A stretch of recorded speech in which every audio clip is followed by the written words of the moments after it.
Assalamualaikum warahmatullahi wabarakatuh. Nama saya Muhammad Rasulullah bin Muhammad Syarif. Jadi ini adalah kata impian saya. Pada tahun 2029, saya akan target semua subjek dalam SPM straight A. Amin.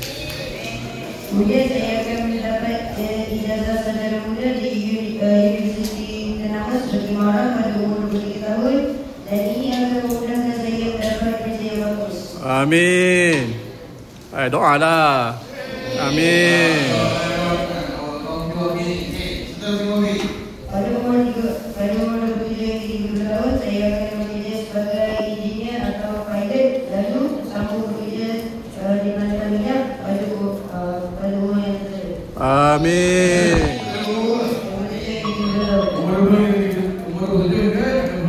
Amin. Amin. Amin. Saya akan mendapat gaji banyak 100,000 pada setiap bulan, dan saya akan meneruskan wang gaji tersebut dengan menerima di masa depan, dan saya dapat memberi balas jasa kepada saya kepada orang yang kurang kaya dan memberi kemudahan awal. Amin.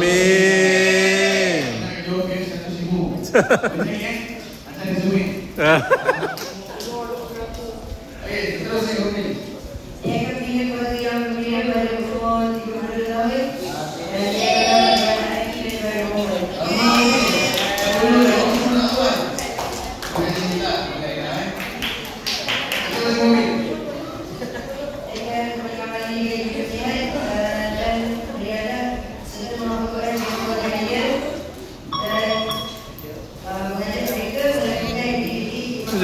Ni saya ada kerja, Amin.